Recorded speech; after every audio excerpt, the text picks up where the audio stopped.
DIS की ओर से भारत के प्रमुख गवर्नर जनरल तथा वायसराय ऑफ इंडिया पर शुरू हो रही इस नई सीरीज में आप सभी का स्वागत है। वास्को डी गामा, एक पुर्तगाली नाविक जिसने सबसे पहले भारत का सबसे सीधा समुद्री मार्ग खोजा। उसकी इस खोज के बाद ही एक एक करके कई यूरोपीय ताकतें अपनी नौसेना के दम पर सोने की चिड़िया कहे जाने वाले भारत में व्यापार करने के उद्देश्य से आईं। इन्हीं ताकतों में से एक था ब्रिटेन। अटलांटिक महासागर के पूर्वी कोने में स्थित एक छोटा सा द्वीपीय देश ब्रिटेन का भारत पर शासन एक व्यापारिक इकाई के रूप में तब शुरू हुआ जब 1600 ईस्वी में ईस्ट इंडिया कंपनी ने क्वीन एलिजाबेथ फर्स्ट से रॉयल चार्टर प्राप्त किया। लगभग 3 शताब्दियों की समयावधि के अंदर ही ब्रिटिश शासन एक व्यापारिक शक्ति से परिवर्तित होकर दुनिया की सबसे बड़ी राजनैतिक व सैन्य ताकतों में से एक हो गया। इन उपलब्धियों का कारण उपनिवेशों में स्थापित की गई मजबूत एवं कुशल ब्यूरोक्रेसी यानी कि नौकरशाही था। भारत पर ब्रिटिश शासन का नियंत्रण इसी ब्यूरोक्रेसी के तहत बनाए गए गवर्नर जनरल एवं वायसराय ऑफ इंडिया के पदों द्वारा किया गया। DIS की ओर से भारत के प्रमुख गवर्नर जनरल तथा वायसराय ऑफ इंडिया पर शुरू हो रही इस नई सीरीज में आप सभी का स्वागत है। इस सीरीज के माध्यम से हम भारत में ब्रिटिश शासन के तहत नियुक्त किए गए प्रमुख गवर्नर जनरल एवं वायसराय ऑफ इंडिया तथा उनके क्रमों पर चर्चा करेंगे। इनमें पहला नाम आता है रॉबर्ट क्लाइव का। सन 1744 में क्लाइव को मद्रास के फोर्ट सेंट जॉर्ज में ईस्ट इंडिया कंपनी के एक क्लर्क के रूप में नियुक्त किया गया। प्रथम कर्नाटक युद्ध के दौरान जब फ्रांस ने मद्रास पर हमला किया तब क्लाइव ने कुड्डालोर में अवस्थित फोर्ट सेंट डेविड के बचाव कार्य में सहायता प्रदान की। इसके अलावा उसने पौंडीचेरी की घेराबंदी में भी अपने सैन्य नेतृत्व को उजागर किया। इसके बाद सन 1751 में द्वितीय कर्नाटक युद्ध के दौरान अपनी कुशल चाल से अर्कॉट की घेराबंदी कर क्लाइव ने इस युद्ध का पासा ब्रिटिश के पक्ष में पलट दिया। इसके बाद सन 1753 में वह इंग्लैंड लौट गया। सन 1755 में लॉर्ड क्लाइव ब्रिटिश आर्मी के लेफ्टिनेंट कर्नल के रूप में दोबारा भारत वापस आया तथा उसे फोर्ट सेंट डेविड का डेप्यूटी गवर्नर भी बना दिया गया, जिसका उसने बचाव कार्य संभाला था। इतिहास के पन्नों में दर्ज 23 जून 1757 में घटित प्लासी के युद्ध में बंगाल के नवाब सिराजुद्दौला को हराने के लिए क्लाइव ने षड्यंत्र रचकर सफलता प्राप्त की। प्लासी में हुई इस जीत से बंगाल में ब्रिटिश संप्रभुता स्थापित होने के साथ साथ भारत को लूटने का सिलसिला भी शुरू हो चुका था, जिसके लिए मीर जाफर को बंगाल का नवाब बनाकर बंगाल में पपेट रूलर की शुरुआत अंग्रेजों द्वारा की गई।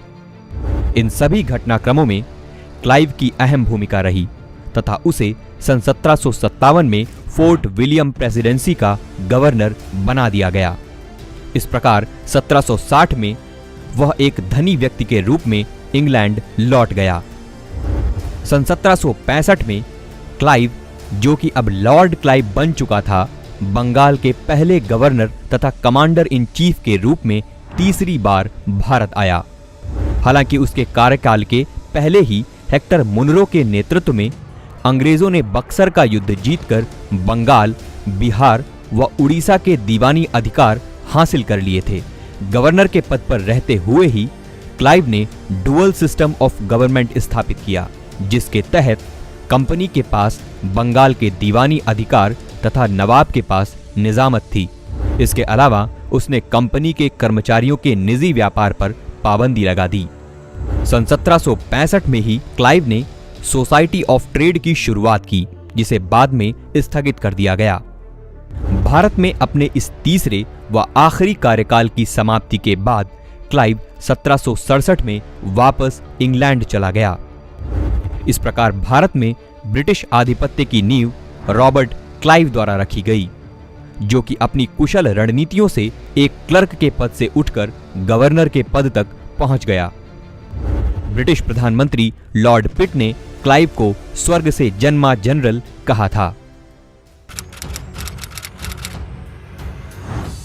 ठीक रॉबर्ट क्लाइव की ही तरह वॉरेन हेस्टिंग्स भी कंपनी के एक क्लर्क के रूप में सन 1750 में कलकत्ता आया। क्लाइव द्वारा षड्यंत्र से जीते गए प्लासी के युद्ध के पश्चात सन 1758 में वॉरेन हेस्टिंग्स को कंपनी का रिप्रेजेंटेटिव बनाकर बंगाल के नवाब मीर जाफर के कोर्ट में रहने के लिए भेजा गया। इस प्रकार हेस्टिंग्स एक ब्रिटिश रेजिडेंट के रूप में बंगाल की राजधानी मुर्शिदाबाद जा पहुंचा। फिर सन 1761 में उसे कलकत्ता वापस बुलाकर कंपनी की काउंसिल का सदस्य बनाया गया। कलकत्ता काउंसिल में कंपनी द्वारा किए जा रहे भ्रष्टाचार के खिलाफ आवाज उठाने के कारण उसे काफी आलोचनाओं का सामना भी करना पड़ा। अंततः वह काउंसिल से इस्तीफा देकर सन 1765 में इंग्लैंड वापस लौट गया। पैसे की तंगी और बढ़ते हुए कर्जे के कारण वॉरेन हेस्टिंग्स ने भारत वापस आना जरूरी समझा। सन 1769 में हेस्टिंग्स क्लाइव का समर्थन पाकर मद्रास काउंसिल के सदस्य के रूप में दोबारा भारत वापस आया। इसी सदस्यता से वह मद्रास का डिप्टी रूलर बन गया। इसके पश्चात सन 1772 में उसे बंगाल का गवर्नर बना दिया गया। गवर्नर के पद पर रहते हुए ही उसने 1772 में कलकत्ता को बंगाल की नई राजधानी घोषित कर दिया और साथ ही साथ ट्रेजरी यानी कि राजकीय कोषागार को भी मुर्शिदाबाद से कलकत्ता में स्थानांतरित कर दिया।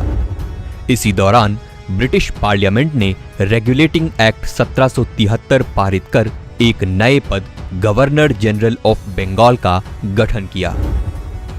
इस एक्ट के तहत हेस्टिंग्स बंगाल का पहला गवर्नर जनरल बना। सिर्फ इतना ही नहीं, मद्रास और मुंबई के गवर्नर को भी उसके अधीन कर दिया गया। बंगाल के गवर्नर के पद पर रहते हुए उसने सन 1773 में ही लीज यानी इजारेदारी सिस्टम की शुरुआत की। कंपनी के भ्रष्टाचार के चलते दुरुपयोग हो रहे दस्तक पर हेस्टिंग्स ने पाबंदी लगा दी। 1770 के भयानक अकाल के कारणों में शामिल क्लाइव द्वारा शुरू किया गया डुअल सिस्टम ऑफ गवर्नमेंट को भी हेस्टिंग्स ने पूर्णतः खत्म कर दिया। इतिहासकारों के अनुसार हेस्टिंग्स ने अकाल से निपटने के लिए अन्न भंडारण गृह बनवाए, जिसमें पटना का गोलघर प्रसिद्ध है। ब्रिटिश शासन के तहत न्यायिक सुधार करने वालों में से सबसे पहला नाम वॉरेन हेस्टिंग्स का ही आता है। सन 1772 में उसने बंगाल के प्रत्येक जिले में एक क्रिमिनल कोर्ट और एक सिविल कोर्ट स्थापित करवाया। इसके अलावा उसने कलकत्ता में एक सदर क्रिमिनल कोर्ट व सदर सिविल कोर्ट भी स्थापित करवाया। रेवेन्यू कलेक्शन के उद्देश्य से पहली बार कलेक्टर के पद का गठन करने का श्रेय भी हेस्टिंग्स को ही दिया जाता है। सन 1781 में हेस्टिंग्स ने कलकत्ता में प्रथम मदरसा स्थापित करवाया। सन 1784 में विलियम जोन्स ने एशियाटिक सोसाइटी ऑफ बंगाल की नींव रखी तथा चार्ल्स विल्किंस ने भगवत गीता का अंग्रेजी में अनुवाद करवाया। ऐसे ही कुछ कार्यों में हेस्टिंग्स ने अपना पूर्ण सहयोग प्रदान किया। इसी वजह से हेस्टिंग्स को ओरिएंटलिस्ट अर्थात प्राच्यवाद का समर्थक भी कहा जाता है। रिंग ऑफ फेंस पॉलिसी के तहत बफर स्टेट्स बनाने के लिए भी हेस्टिंग्स को काफी ख्याति प्राप्त हुई। इसके अलावा कंपनी की तरफ से दी जाने वाली बंगाल के नवाब की पेंशन को भी हेस्टिंग्स ने आधा कर दिया। सन 1785 में हेस्टिंग्स वापस इंग्लैंड लौट गया, जहां लगभग 7 साल तक उस पर महाअभियोग चलाया गया। उस पर लगे इस महाअभियोग का कारण भ्रष्टाचार, नंद कुमार की न्यायिक हत्या, रोहिल्ला गृहयुद्ध में भूमि बर्बरता तथा बनारस के राजा चैत सिंह से दुर्व्यवहार शामिल था। इस प्रकार वह बंगाल का आखिरी गवर्नर तथा बंगाल का पहला गवर्नर जनरल रहा। जॉन मैकफर्सन, जो कि 1770 में कंपनी के एक लेखक के रूप में बंगाल आया, चूंकि वह काउंसिल का एक वरिष्ठ सदस्य भी था, इसी वजह से हेस्टिंग्स के इस्तीफे के बाद फरवरी 1785 में मैकफर्सन को acting governor general of Bengal बना दिया गया। इस पद पर रहते हुए ही उसने विद्रोह की कगार पर उतर आए सैनिकों का भुगतान राजकोष की नकदी का उपयोग करके किया। अन्य भुगतान 8% ब्याज वाले बॉन्ड्स भी दिए गए। मैकफर्सन के कार्यकाल में अभी तक कोई भी युद्ध नहीं लड़ा गया था। लॉर्ड कॉर्नवालिस ने मैकफर्सन की सरकार की निंदा करते हुए इसे अ सिस्टम ऑफ डर्टिएस्ट जॉबरी, यानी कि सबसे गंदे काम की व्यवस्था कहा था। लॉर्ड कॉर्नवालिस द्वारा जताए गए असंतोष के कारण मैकफर्सन को लगभग 20 महीने के कार्यकाल के बाद सितंबर 1786 में गवर्नर जनरल के पद से हटा दिया गया। विश्व प्रसिद्ध अमेरिकन वॉर ऑफ इंडिपेंडेंस में हुई ब्रिटिश सेना की शर्मनाक हार में चर्चित रहा एक व्यक्ति था लॉर्ड कॉर्नवालिस। सन 1781 में लॉर्ड कॉर्नवालिस ने ही अमेरिका व फ्रांसीसी सेनाओं के आगे ब्रिटेन की तरफ से सरेंडर किया था। ऐसे ही कई विशेष अनुभवों के कारण उसे सन 1786 में बंगाल के गवर्नर जनरल तथा कमांडर इन चीफ का पद सौंपा गया। भारत में सिविल सर्विसेज को शुरू करने का श्रेय लॉर्ड कॉर्नवालिस को जाता है। भारतीयों को निम्न कोटि की नजर से देखने के चलते उसने सभी ऊंचे प्रशासनिक पद यूरोपियंस के लिए रिजर्व कर दिए, जिसे कोविनेटेड सिविल सर्विसेज भी कहा गया। कंपनी में हो रहे भ्रष्टाचार को रोकने के लिए कॉर्नवालिस ने कंपनी के निजी व्यापार पर पाबंदी लगा दी। कंपनी सर्वेंट्स का वेतन बढ़ाकर उसने यह निश्चित करना चाहा कि कंपनी के सर्वेंट बिना किसी लालच के पूरी निष्ठा से काम कर पाएं। कॉर्नवालिस ने डिस्ट्रिक्ट फौजदारी कोर्ट्स को स्थगित करके बंगाल प्रेसिडेंसी के अंतर्गत कलकत्ता, ढाका, मुर्शिदाबाद व पटना में सर्किट कोर्ट्स की स्थापना की और साथ ही साथ उसने कई लोअर कोर्ट्स व अपीलिएट कोर्ट्स भी स्थापित करवाए। भारत में ब्रिटिश टेरिटरीज के गवर्नेंस को बेहतर बनाने के उद्देश्य से सन 1793 में कॉर्नवालिस के मार्गदर्शन में कॉर्नवालिस कोड शुरू किया गया। एक लेजिस्लेशन बॉडी के रूप में तैयार किए गए कॉर्नवालिस कोड के तहत कई जुडिशियल रिफॉर्म्स के साथ साथ राजस्व विभाग का न्यायिक विभाग से पृथक्करण भी किया गया। यह पृथक्करण भारत में पहली बार हुए सेपरेशन ऑफ पावर को दर्शाता है। कॉर्नवालिस ने जमींदारों से उनकी पुलिस संबंधी शक्तियां वापस लेकर इंग्लिश मजिस्ट्रेट के हाथों में सौंप दी। बंगाल के गवर्नर जनरल के पद पर रहते हुए ही उसने प्रत्येक डिस्ट्रिक्ट को थानों में बांटा और हर थाने का इंचार्ज एक दरोगा या इंस्पेक्टर को बनाया। सिर्फ इतना ही नहीं, उसने बहुचर्चित सुपरिंटेंडेंट ऑफ पुलिस यानी कि एसपी के पद का भी गठन किया, जिसका काम डिस्ट्रिक्ट लेवल पर प्रत्येक थानों को सुपरवाइज करना था। सन 1789 में कॉर्नवालिस ने दास व्यापार पर प्रतिबंध लगाया। अंग्रेजों की रातों रात नींद उड़ा देने वाले मैसूर के शेर टीपू सुल्तान को हराने की ताक में बैठी ईस्ट इंडिया कंपनी मौका मिलते ही त्रावणकोर के साथ मिलकर सन 1790 में टीपू सुल्तान के खिलाफ युद्ध छेड़ देती है।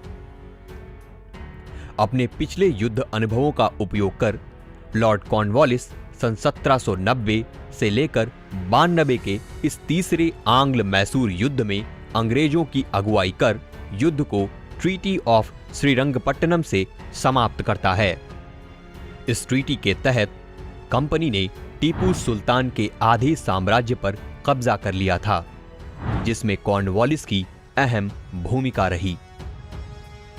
जमींदारों द्वारा किए गए किसानों के शोषण को चरम सीमा पर ले जाने वाला लैंड टैक्सेशन रिफॉर्म यानी कि परमानेंट सेटलमेंट भी कॉर्नवालिस द्वारा ही शुरू किया गया।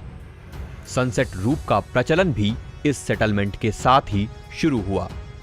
इसके अलावा कॉर्नवालिस ने बनारस में एक संस्कृत कॉलेज खुलवाया, जिसे आज गवर्नमेंट संस्कृत कॉलेज के नाम से जाना जाता है। अपने कार्यकाल के दौरान उसने ब्रिटिश मुद्रा जारी करने के लिए कलकत्ता में एक मिंट यानी कि टकसाल की स्थापना करवाई। फिर सन 1793 में अपना कार्यकाल समाप्त करके वह वापस इंग्लैंड लौट गया। सन 1798 में कॉर्नवालिस को आयरलैंड का लॉर्ड लेफ्टिनेंट तथा कमांडर इन चीफ बना दिया गया। अपनी इस आयरिश सेवा के बाद जुलाई 1805 में ब्रिटिश प्रधानमंत्री पिट द्वारा कॉर्नवालिस को एक बार फिर से बंगाल के गवर्नर जनरल के पद पर नियुक्त किया गया। अपने इस दूसरे कार्यकाल के दौरान ही बीमार हो जाने के कारण उसकी मृत्यु हो गई। लॉर्ड कॉर्नवालिस वह एकमात्र गवर्नर जनरल है जिसकी समाधि भारत के गाजीपुर उत्तर प्रदेश में आज भी स्थित है। कॉर्नवालिस को father of civil services in India, father of police system तथा लॉ गिवर के नाम से भी जाना जाता है। लॉर्ड कॉर्नवालिस के कार्यकाल समाप्ति के बाद अक्टूबर 1793 में जॉन शोर को कंपनी द्वारा बंगाल का अगला गवर्नर जनरल बनाया गया। जॉन शोर को पॉलिसी ऑफ नॉन इंटरवेंशन यानी कि हस्तक्षेप की नीति अपनाने के लिए भी जाना जाता है। लेकिन जब शोर ने अवध के नवाब वजीर अली को हटाकर सन 1798 में उसके ही भाई सादत अली खान को नवाब बनाया, तब अवध में उत्तराधिकार के मसले में किए गए इस हस्तक्षेप को उसकी ही पॉलिसी का एक्सेप्शन अर्थात एक अपवाद माना गया। मद्रास आर्मी के कमांडर इन चीफ के रूप में सन 1796 में भारत आने वाले क्लार्क ने मार्च 1798 से मई 1798 तक लगभग 3 महीने के लिए acting governor general of Bengal का पद संभाला। इंग्लैंड, जो कि एक तरफ अमेरिकी कॉलोनीज को खो चुका था, तो वहीं दूसरी तरफ इंग्लैंड में इंडस्ट्रियलाइजेशन का प्रोसेस तेजी से चल रहा था, जिसमें काफी भारी मात्रा में धन और संपदा की आवश्यकता पड़ी। इस आवश्यकता की पूर्ति व अमेरिका से हुई हार के नुकसान की भरपाई भारत से हुई लूट यानी कि ड्रेन ऑफ वेल्थ से की गई, जिसके लिए कंपनी ने क्षेत्र विस्तार की नीति को और तेज कर दिया। कंपनी के इसी उद्देश्य को पूरा करने सन 1798 में गवर्नर जनरल ऑफ बंगाल के पद पर भारत आए लॉर्ड वेलेजली ने आते ही क्षेत्र विस्तार करने की नीति अपनाई, जिसे सब्सिडरी अलायंस सिस्टम यानी कि सहायक संधि के नाम से जाना जाता है।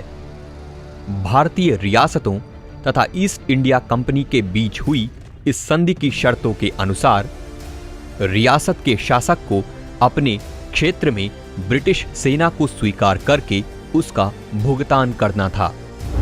बदले में ब्रिटिश सेना उस रियासत को विदेशी आक्रमण या आंतरिक विद्रोह से रक्षा प्रदान करती। हैदराबाद इस संधि के तहत आने वाले क्षेत्रों में पहला था। इसके बाद मैसूर, तंजौर तथा अवध एक एक करके इस संधि में शामिल हो गए। लेकिन सब्सिडरी अलायंस सिस्टम का जन्मदाता कोई ब्रिटिश नहीं बल्कि फ्रेंच गवर्नर जनरल ड्यूप्लेक्स था। उधर वेलेज़ली को फ्रांस और टीपू सुल्तान के बीच बढ़ रही मित्रता की भनक लगते ही उसने टीपू पर भी सहायक संधि अपनाने का दबाव बनाना शुरू कर दिया। टीपू के मना करते ही वेलेज़ली ने उसके खिलाफ जंग का ऐलान कर दिया। सन 1799 में हुए चौथे आंग्ल मैसूर युद्ध में टीपू सुल्तान की मृत्यु हो गई और मैसूर को सहायक संधि में शामिल कर वुडेयर डायनेस्टी को सौंप दिया गया। मैसूर के टीपू सुल्तान की मृत्यु के बाद अंग्रेजों के विरुद्ध जब बड़ी ताकतों में केवल मराठा ही बचे थे। अंग्रेजों व मराठा पेशवा बाजीराव द्वितीय के बीच हुई 1802 की ट्रीटी ऑफ बसेन में मराठा साम्राज्य की स्वतंत्रता और संप्रभुता को छिनता देख भोसले, सिंधिया और होलकर ने इस संधि को सिरे से खारिज करते हुए अंग्रेजों के खिलाफ युद्ध छेड़ दिया। कुछ इसी तरह के मौके की तलाश में बैठी ईस्ट इंडिया कंपनी वेलेज़ली के नेतृत्व में एक एक करके सभी मराठा सेनाओं को 1803 के द्वितीय आंग्ल मराठा युद्ध में हरा देती है। अंग्रेजों व सिंधिया के बीच सन 1803 में लड़े गए बैटल ऑफ असाये में सिंधिया को हार का सामना करना पड़ा, जिसके बाद उन्होंने ट्रीटी ऑफ सुरजी अंजनगांव के तहत बुंदेलखंड, बड़ौच और गुजरात के कुछ हिस्सों के अलावा रोहतक, गुड़गांव, गंगा जमुना दोआब तथा दिल्ली आगरा के क्षेत्र सरेंडर कर दिए। ठीक इसी तरह अंग्रेजों ने बैटल ऑफ अरगांव में भोसले को हराकर ट्रीटी ऑफ देवगांव द्वारा कटक को हासिल कर लिया। अकेले दम पर बहादुरी से लड़े होलकर को भी मजबूर करके अंग्रेजों ने उनसे treaty of Rajpura Ghat sign करवाकर टोंक, रामपुरा और बूंदी के हिस्से हासिल कर लिए। युद्ध के इन परिणामों से अंग्रेज अब मध्य भारत का एक बड़ा भाग अपने अधीन कर चुके थे, जिसमें वेलेज़ली की अहम भूमिका रही। वेलेज़ली वह गवर्नर जनरल था जिसने खुद को बंगाल टाइगर का टाइटल दिया।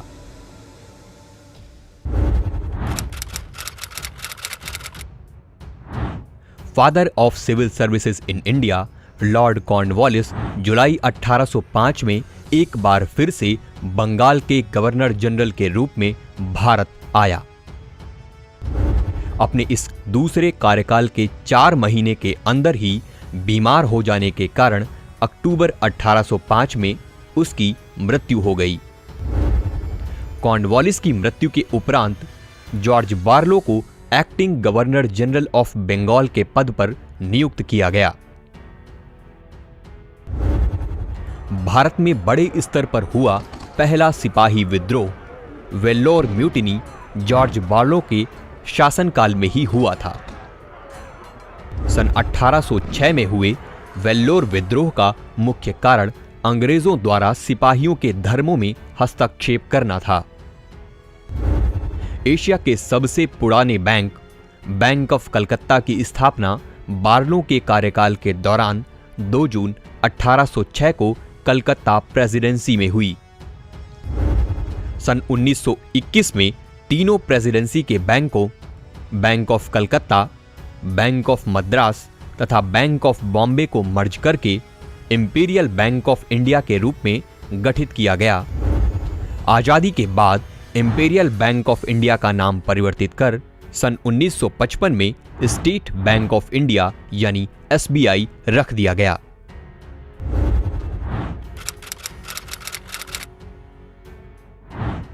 फ्रांस और रूस जब 1807 में ट्रीटी ऑफ तिलसित साइन करते हैं, तब अंग्रेजों की रातों रात नींद उड़ जाती है, जिसका कारण था दोनों का लैंड रूट के माध्यम से उत्तर पश्चिमी भारत पर ब्रिटिश को चकनाचूर करने वाला संभावित संयुक्त आक्रमण।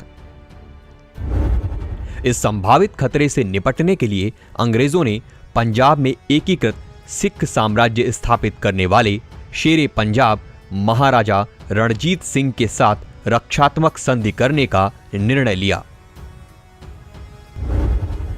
बंगाल के गवर्नर जनरल लॉर्ड मिंटो प्रथम ने मेटकाफ को ब्रिटिश रिप्रेजेंटेटिव बनाकर सन 1809 में महाराजा रणजीत सिंह के साथ अमृतसर की संधि पर हस्ताक्षर किए। संधि के तहत दोनों पक्षों ने पंजाब साम्राज्य तथा कंपनी क्षेत्र के बीच सतलज नदी को एक सीमा के रूप में स्वीकार कर लिया। ईस्ट इंडिया कंपनी की चाय के व्यापार को छोड़कर ट्रेड मोनोपोली को समाप्त करने का प्रोविजन लाने वाला चार्टर एक्ट 1813 भी मिंटो के कार्यकाल के दौरान ही आया था।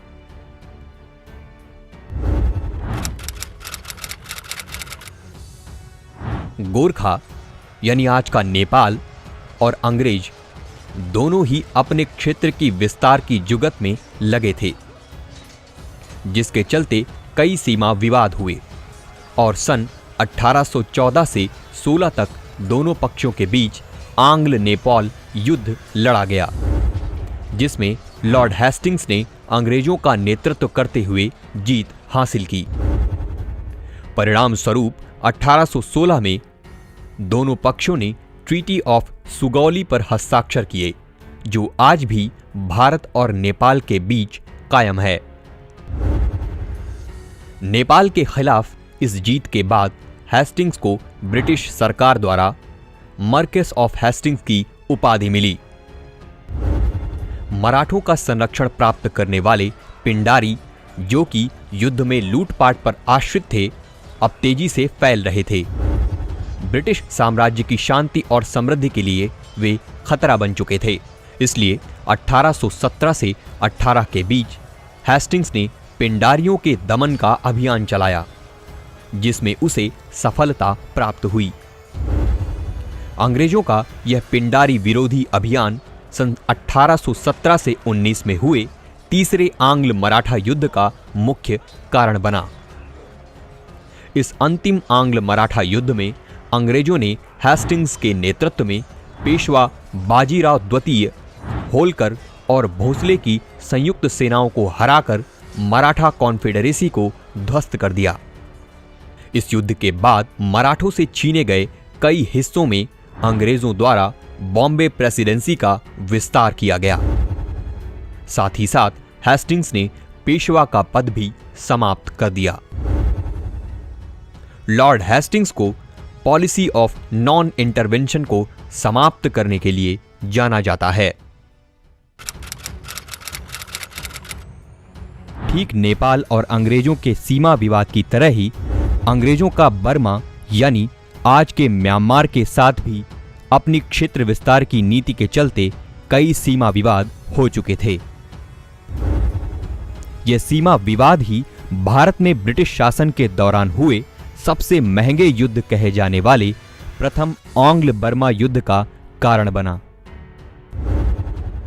इसी दौरान बंगाल के गवर्नर जनरल की कमान लॉर्ड एमहर्स्ट के हाथों में थी।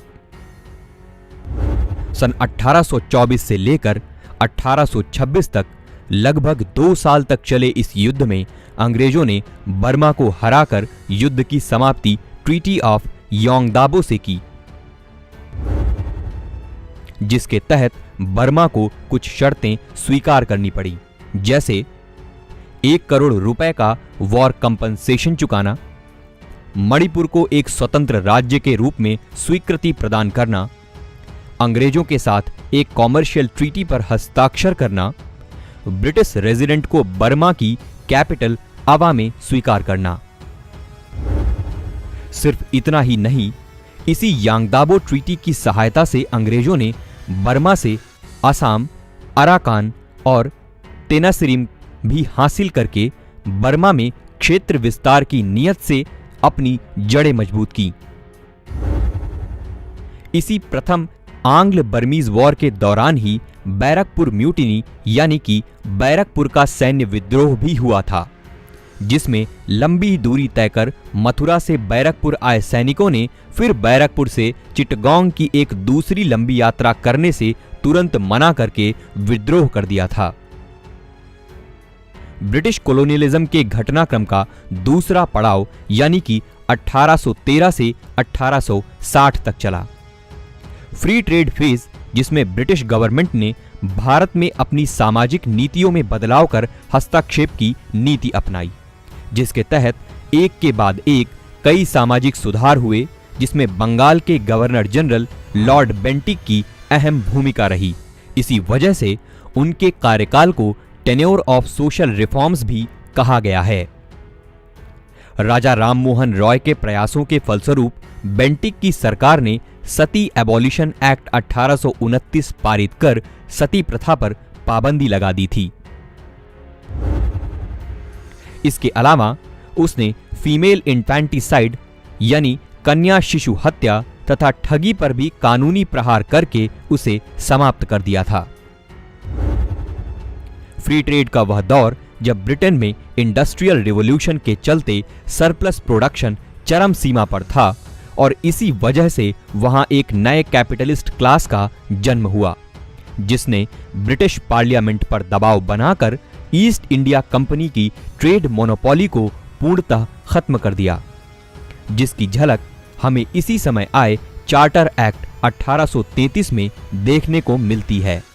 इसी एक्ट के तहत सेंट्रलाइजेशन के उद्देश्य से भारत में एक नए पद गवर्नर जनरल ऑफ इंडिया का गठन हुआ तथा लॉर्ड बेंटिक सन 1833 में भारत के प्रथम गवर्नर जनरल बने।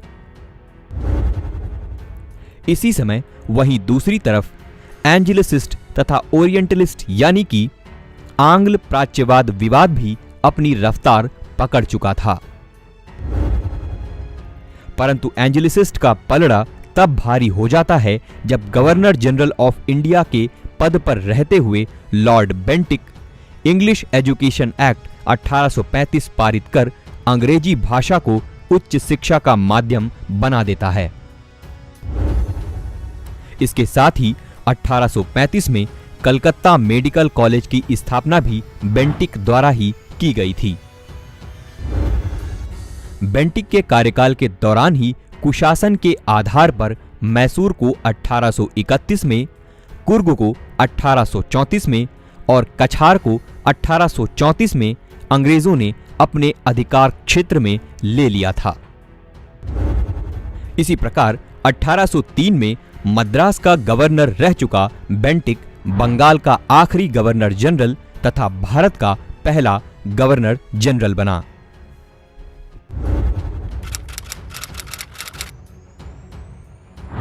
सन 1808 में चार्ल्स मेटकाफ को उस समय गवर्नर जनरल ऑफ बंगाल रहे लॉर्ड मिंटो वन ने महाराजा रणजीत सिंह के दरबार में ब्रिटिश रिप्रेजेंटेटिव बनाकर भेजा,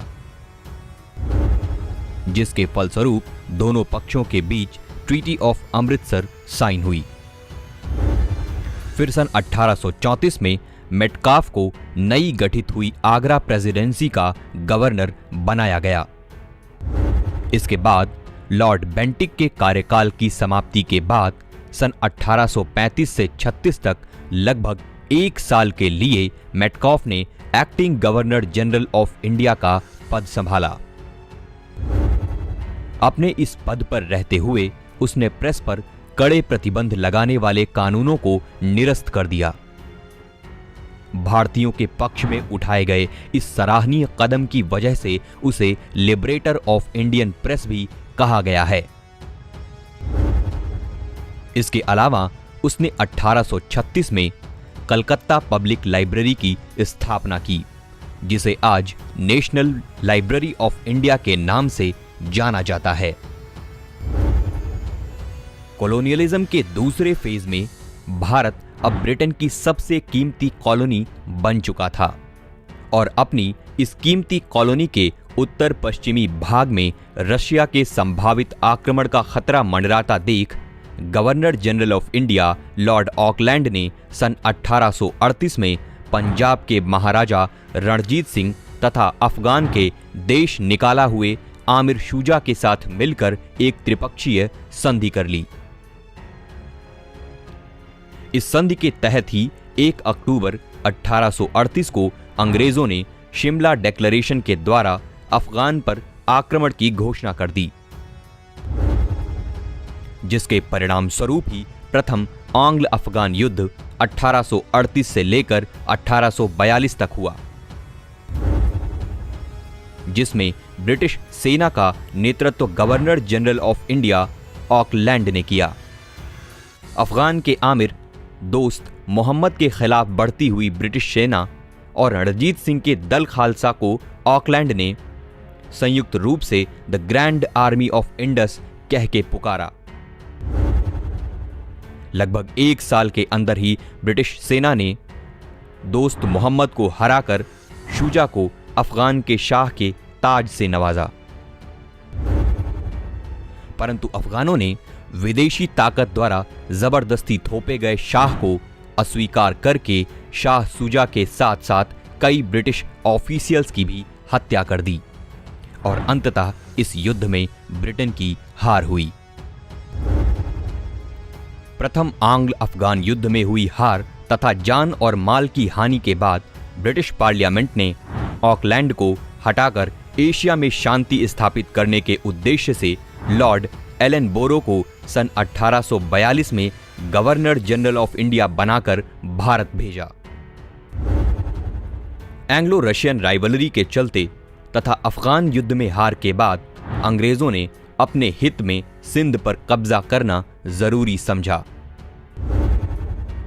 गवर्नर जनरल ऑफ इंडिया एलनबोरो के आदेशानुसार मेजर जनरल नैपियर ने बैटल ऑफ मियानी ने सिंध के आमिरों को हराकर सन 1843 में सिंध पर कब्जा कर लिया।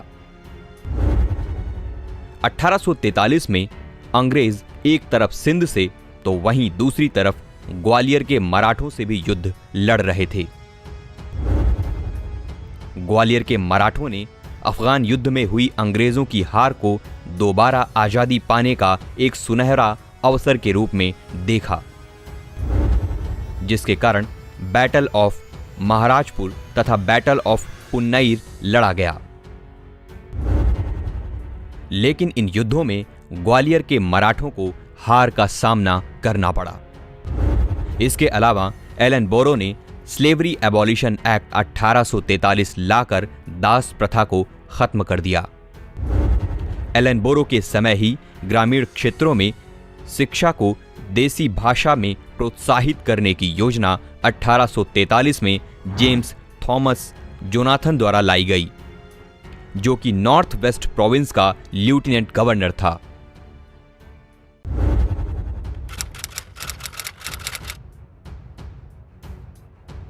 सन 1844 में लॉर्ड हार्डिंज को भारत के नए गवर्नर जनरल ऑफ इंडिया के रूप में नियुक्त किया गया। उसके कार्यकाल के दौरान ही 1845 से 46 में प्रथम आंग्ल सिख युद्ध लड़ा गया, जिसका मुख्य कारण था महाराजा रणजीत सिंह की मृत्यु के पश्चात पंजाब में फैला अराजकता का माहौल। लाहौर के प्राइम मिनिस्टर लाल सिंह तथा सिख आर्मी चीफ तेज सिंह द्वारा अंग्रेजों के साथ मिलकर रचा गया षड्यंत्र। सिख फोर्सेस का सतलज को पार करके अंग्रेजों के खिलाफ तैनात हो जाना। सन 1845 से लेकर 1846 तक सोबराओं की जमीन पर लगभग 1 साल तक चले इस युद्ध में पंजाब सेना को हार का सामना करना पड़ा, जिसके बाद दोनों पक्षों के बीच ट्रीटी ऑफ लाहौर 1846 में साइन की गई। इस ट्रीटी के तहत अंग्रेजों ने जालंधर दोआब को अपने कब्जे में ले लिया। सिर्फ इतना ही नहीं, अंग्रेजों ने पंजाब साम्राज्य से जम्मू कश्मीर के भाग को अलग कर डोगरा चीफ गुलाब सिंह के हवाले कर दिया। लॉर्ड हार्डिंज 1 को फीमेल इन्फेंटिसाइड तथा ह्यूमन सैक्रिफाइस जैसी कुप्रथाओं पर पाबंदी लगाने के लिए भी जाना जाता है। फाउंडर ऑफ मॉडर्न इंडिया के नाम से प्रसिद्ध लॉर्ड डलहौजी 1848 में गवर्नर जनरल ऑफ इंडिया के पद पर नियुक्त होकर ब्रिटिश साम्राज्य के एकीकरण तथा क्षेत्र विस्तार के उद्देश्य से भारत में आया।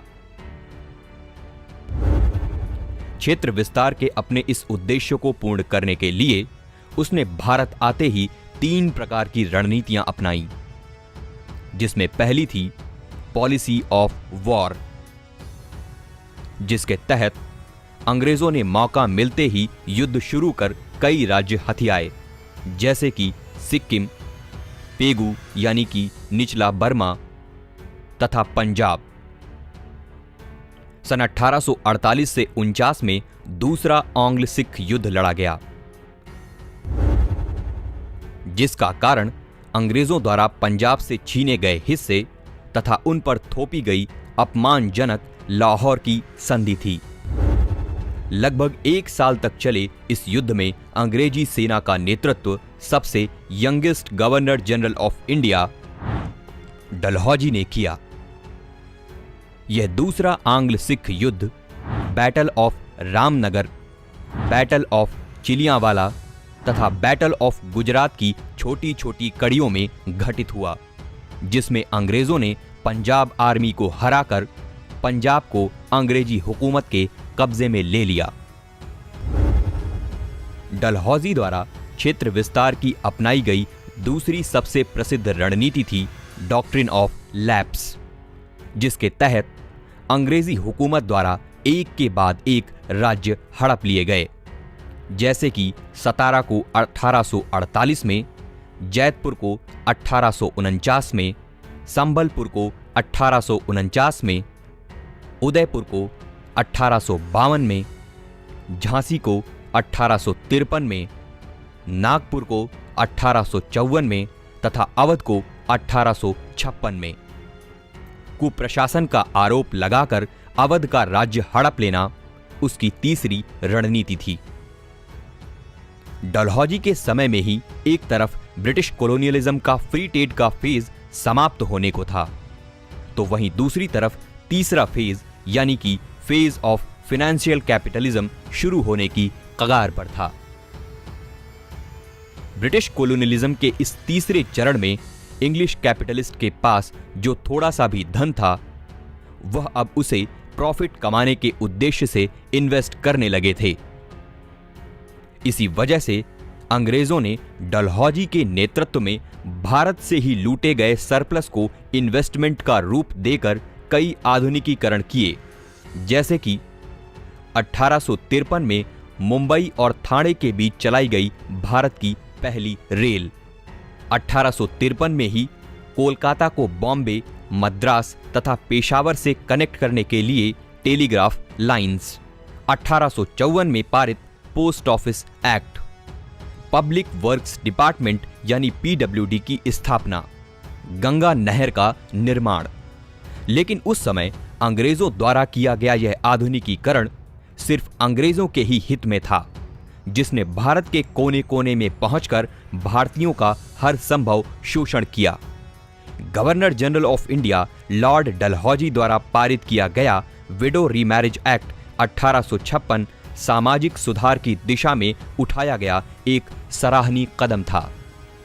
भारत में Magna carta of English education कहा जाने वाला 1854 का वुड्स डिस्पैच भी डलहौजी के समय में ही आया था, जिसने एंजेलिसिस्ट की डाउनवर्ड फिल्ट्रेशन थ्योरी को रिजेक्ट करते हुए प्राइमरी स्तर पर देसी भाषा तथा उच्च स्तर पर अंग्रेजी भाषा को प्रोत्साहित किया, और इसी के चलते डलहौजी ने कई स्कूल तथा कॉलेजों की स्थापना भी की। इसी समय ब्रिटेन पार्लियामेंट द्वारा चार्टर एक्ट 1853 भी पारित किया गया, जिसके तहत भारत में पहली बार पार्लियामेंट्री सिस्टम की झलक देखने वाली एग्जीक्यूटिव तथा लेजिस्लेटिव के संयोजन से बनी गवर्नर जनरल ऑफ इंडिया की काउंसिल का गठन हुआ। डलहौजी ने अपने इस 8 वर्ष के कार्यकाल के दौरान शिमला को विंटर कैपिटल घोषित किया, इसके अलावा संथल रेबेलियन भी इसी समय की घटना में घटित हुआ था।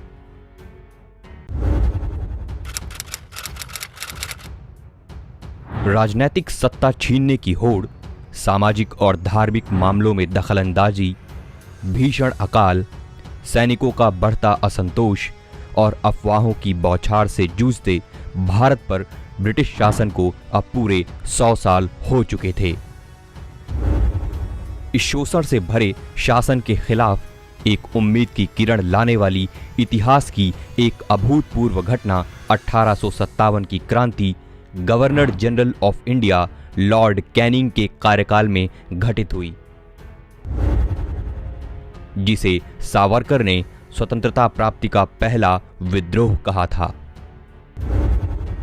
बहादुरी की पराकाष्ठा व्यक्त करती इस क्रांति के विरुद्ध अंग्रेजों ने गवर्नमेंट ऑफ इंडिया एक्ट 1858 पारित कर भारत में ईस्ट इंडिया कंपनी के शासन को पूर्णतः समाप्त कर भारत में क्राउन रूल की शुरुआत की। गुड गवर्नेंस ऑफ इंडिया के नाम से लागू हुए इस एक्ट ने भारत में एक नए पद वायसरॉय ऑफ इंडिया की शुरुआत की, जो कि ब्रिटिश क्राउन का एक डायरेक्ट रिप्रेजेंटेटिव था। Governor general of India Canning को भारत के पहले वायसराय के रूप में नियुक्त किया गया। इसी समय वायसराय के अलावा एक दूसरी पोस्ट SSI यानी secretary of states of India भी बनाई गई, जो कि ब्रिटिश पार्लियामेंट का कैबिनेट मिनिस्टर था। लॉर्ड स्टैनली पहला secretary of state for India बना। 1858 के इस एक्ट ने डॉक्ट्रिन ऑफ लैप्स को पूर्णतः खत्म कर दिया। 1858 के एक्ट के अलावा कैनिंग के कार्यकाल के दौरान आने वाला दूसरा एक्ट था Indian council act of 1861। Decentralisation के उद्देश्य से आए इस एक्ट ने बॉम्बे और मद्रास के गवर्नरों को उनकी एग्जीक्यूटिव पावर वापस सौंप दी। इसके अलावा पोर्टफोलियो सिस्टम भी इसी 1861 के एक्ट से शुरू हुआ। कैनिंग के कार्यकाल के दौरान ही इंडिगो रिवॉल्ट 1859 का यानी नीली क्रांति हुई, जिसका कारण ब्रिटिश प्लांटर्स द्वारा छोटे किसानों को नील की खेती के लिए मजबूर करना था। इसके अलावा 1859 में ही यूरोपियन ट्रूप्स द्वारा व्हाइट म्यूटिनी घटित हुई, जिसका कारण बिना सूचना दिए कंपनी का क्राउन को शक्ति स्थानांतरण था, जिसमें कंपनी की आर्मी के पेमेंट पर विवाद छिड़ गया था।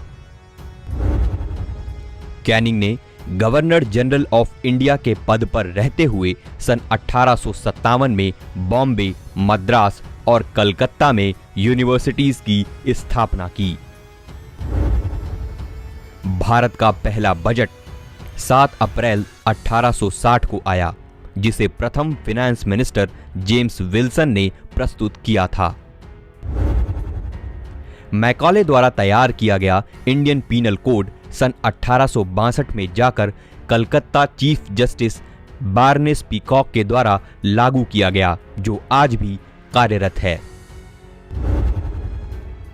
लॉर्ड कैनिंग भारत का आखिरी गवर्नर जनरल तथा प्रथम वायसरॉय ऑफ इंडिया बना।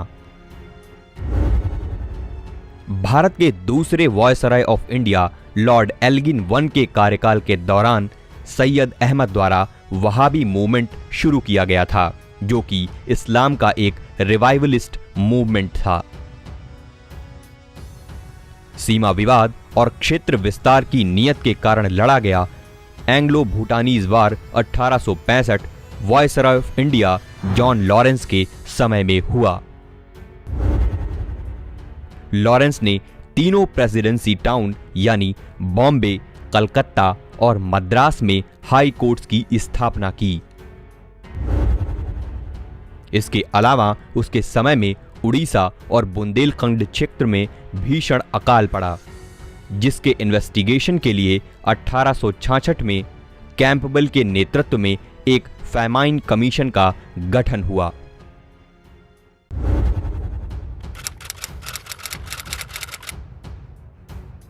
सन 1869 में वायसराय ऑफ इंडिया के पद पर नियुक्त होने वाले लॉर्ड मायो को कई सराहनीय कदम उठाने के लिए जाना जाता है, जैसे कि स्टैटिस्टिकल सर्वे ऑफ इंडिया तथा department of agriculture and commerce की स्थापना। भारतीय उपमहाद्वीप के ज्यादातर हिस्सों में रहने वाले विभिन्न वर्ग व जाति के लोगों और उनकी जनसंख्या का अनुमान लगाने के लिए भारत की पहली जनगणना सन 1872 में लॉर्ड मायो के कार्यकाल के दौरान ही हुई थी। न केवल डेवलपमेंट बल्कि शिक्षा के क्षेत्र में भी मायो ने कई पहल की, जैसे कि इंडियन प्रिंसेस यानी कि भारतीय रियासतों के राजपुत्रों को पॉलिटिकल ट्रेनिंग देने के उद्देश्य से काठियावाड़ में राजकोट कॉलेज तथा अजमेर में मेयो कॉलेज की स्थापना वायसराय लॉर्ड मेयो द्वारा की गई।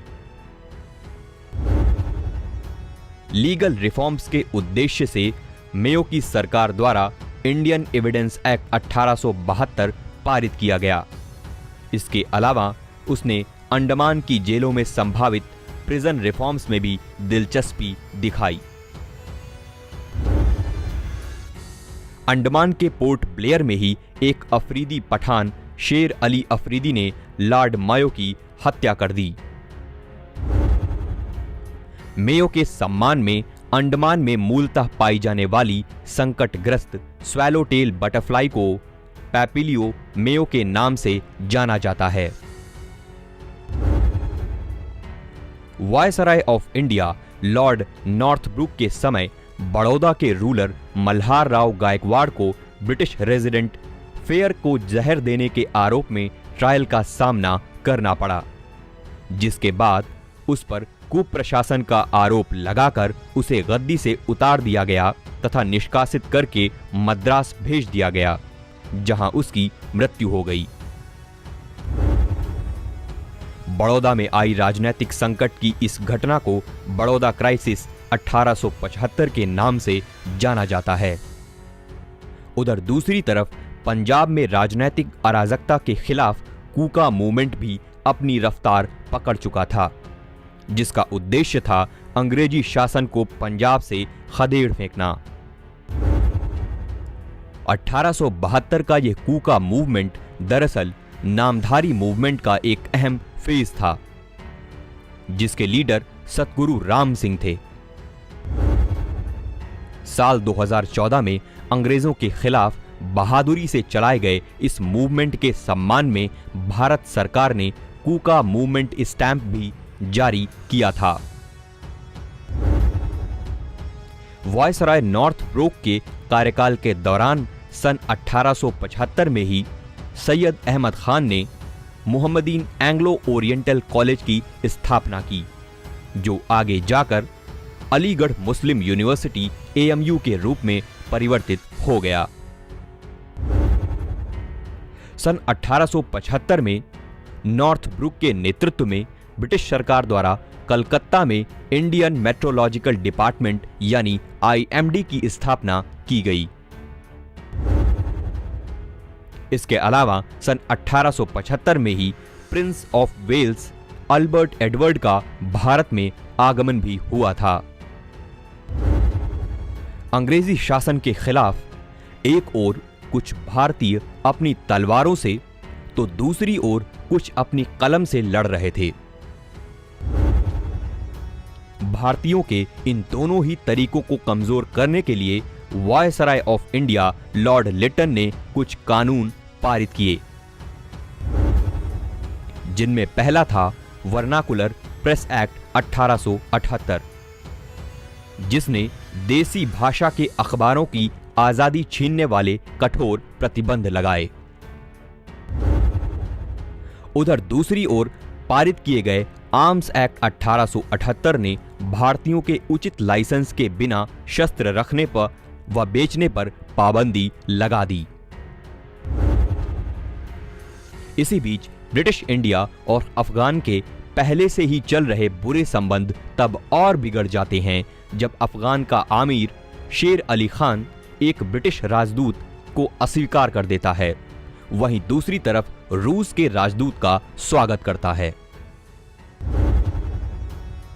ब्रिटेन को नाराज कर देने वाला और भारत जैसी अमूल्य ब्रिटिश कॉलोनी को रूस के निकट लाने वाला अफगान का यह कदम ही दूसरे आंग्ल अफगान युद्ध 1878 से 80 का कारण बन जाता है। रशिया और ब्रिटेन के बीच चल रहे द ग्रेट गेम का हिस्सा बन चुके इस द्वितीय आंग्ल अफगान युद्ध में अंग्रेज अफगानों को हराकर युद्ध की समाप्ति ट्रीटी ऑफ गैंडामार्क से करते हैं, जिसके तहत काबुल को एक परमानेंट ब्रिटिश रिप्रेजेंटेटिव स्वीकार करना पड़ा। लिटन के वायसराय ऑफ इंडिया के पद पर रहते हुए ही बॉम्बे, मद्रास, मैसूर, हैदराबाद तथा पंजाब और सेंट्रल इंडिया के क्षेत्रों में सन 1876 से 78 के बीच भीषण अकाल पड़ा, जिसके फलस्वरूप एक फैमाइन कमीशन 1878 में भी गठित किया गया, जिसके प्रेसिडेंट रिचर्ड स्ट्रैची थे। इसके अलावा लिटन के कार्यकाल के दौरान ही ब्रिटिश पार्लियामेंट द्वारा रॉयल टाइटल्स एक्ट 1876 पारित किया गया, जिसके तहत क्वीन विक्टोरिया को केसरे हिंद यानी क्वीन एम्प्रेस ऑफ इंडिया की उपाधि से विभूषित किया गया। लॉर्ड लिटन, जिसे ओवेन मेरेडिथ के नाम से भी जाना जाता था, एक प्रशासक के साथ साथ एक कवि भी था।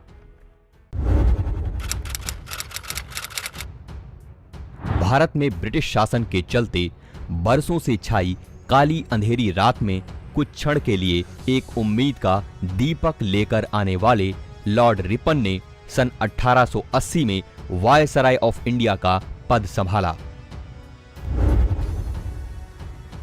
आज हमारे भारत में लोकल सेल्फ गवर्नमेंट यानी स्थानीय स्वशासन पूर्ण रूप से स्थापित हो चुके हैं, लेकिन कुछ इसी तरह के स्थानीय स्वशासन की पहल करने का श्रेय लॉर्ड रिपन को दिया जाता है,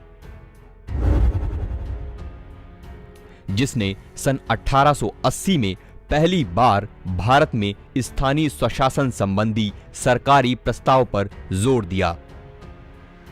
इसी वजह से उसे father of local self government in India भी कहा जाता है। लंबे अरसे से कठिन परिस्थितियों से जूझ रहे श्रमिकों के हित में ब्रिटिश शासन द्वारा पहली बार एक सराहनीय कदम उठाया गया, जिसके तहत फर्स्ट फैक्ट्री एक्ट 1881 पारित कर कई श्रमिक सुधार किए गए। इंडियन प्रेस को प्रताड़ित करने के उद्देश्य से लिटन के समय लागू हुए वर्नाकुलर प्रेस एक्ट को लॉर्ड रिपन द्वारा सन 1882 में रद्द कर दिया गया। लॉर्ड रिपन के वायसराय ऑफ इंडिया के पद पर रहते हुए ही सन 1882 में सर विलियम हंटर की अध्यक्षता में एक एजुकेशन कमीशन का भी गठन हुआ। इस हंटर कमीशन ने प्राइमरी, सेकेंडरी और वुमेन एजुकेशन के सुधार की दिशा में कई प्रस्ताव दिए। ब्रिटिश काउंसिल ऑफ इंडिया के legal adviser courtesy peregrine Ilbert द्वारा तैयार किए गए इल्बर्ट बिल का प्रस्ताव सन 1883 में लॉर्ड रिपन द्वारा लाया गया, जिसने पहली बार भारतीय जजेस को इंग्लिश जजेस के इक्वल खड़ा कर दिया था। अंग्रेजों द्वारा कड़े विरोध के चलते इस बिल को रिपन द्वारा वापस ले लिया गया। इस घटना ने भारतीयों के सामने अंग्रेजों की असली नीयत को भी और भी स्पष्ट करने का प्रयास किया। मैसूर, जो कि सन 1831 से लगातार ब्रिटिश शासन के कब्जे में था, viceroy of India Lord Ripon द्वारा पारित किए गए रेंडिशन एक्ट ऑफ 1881 के तहत मैसूर रियासत को दोबारा गठित कर वुडेयर डायनेस्टी को सौंप दिया गया, जिसकी कमान चैम राजेंद्र वाडियार ने संभाली।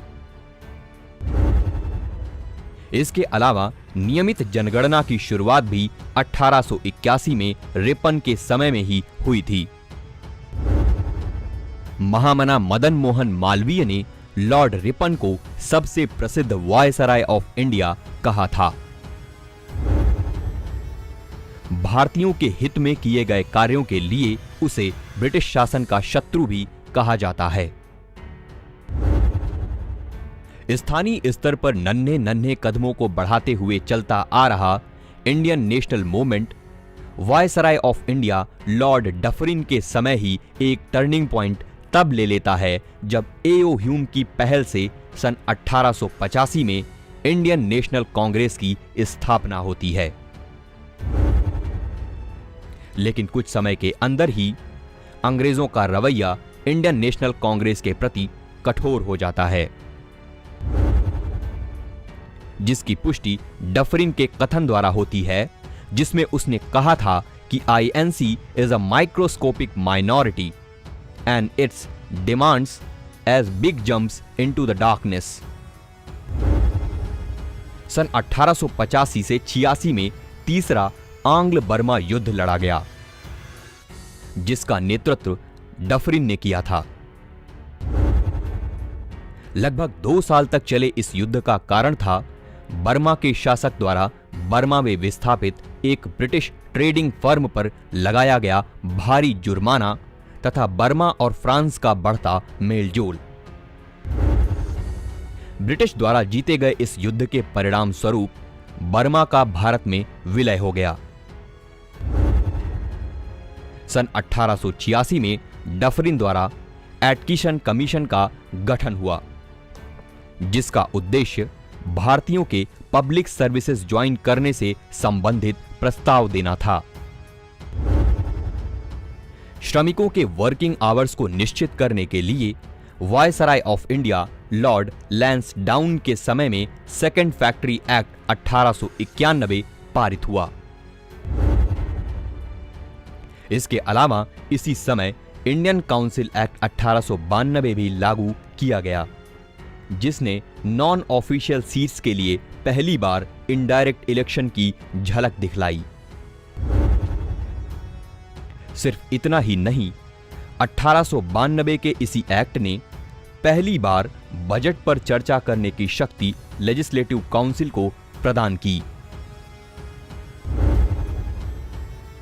इतिहास की प्रमुख घटनाओं में शामिल डूरंड कमीशन 1893 का गठन भी लैंसडाउन के समय किया गया था, जिसका उद्देश्य ब्रिटिश इंडिया तथा अफगानिस्तान के बीच सीमा तय करना था, जिसे डूरंड लाइन कहा गया।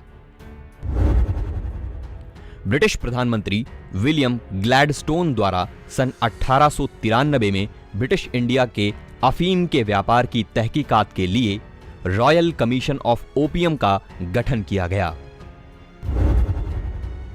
लैंसडाउन की सरकार द्वारा सन 1891 में एज ऑफ कंसेंट एक्ट भी पारित किया गया, जिसका बाल गंगाधर तिलक जैसे कई बड़े बड़े नेताओं ने कड़ा विरोध जताया था।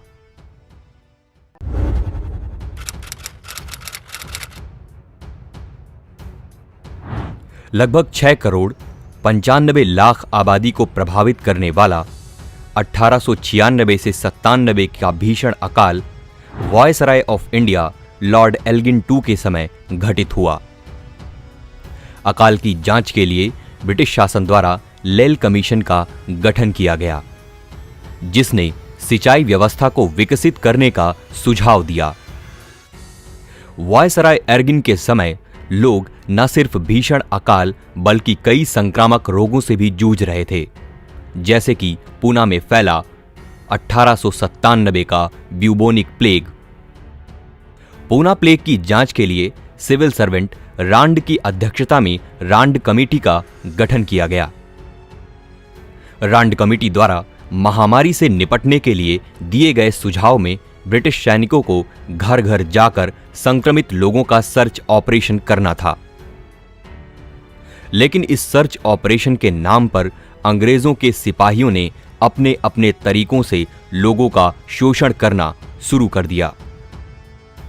अंग्रेजी सिपाहियों द्वारा आम जनता पर ढाए जा रहे जुल्मों के प्रतिशोध में चापेकर ब्रदर्स ने, जिसमें से दामोदर, बालकृष्ण और वासुदेव ने सन 1897 में 2 ब्रिटिश अधिकारियों रांड और एरिस्ट की हत्या कर दी। स्वतंत्रता सेनानी बाल गंगाधर तिलक ने भी सर्च ऑपरेशन के नाम पर अंग्रेजी सैनिकों द्वारा किए जा रहे अत्याचारों की निंदा की थी।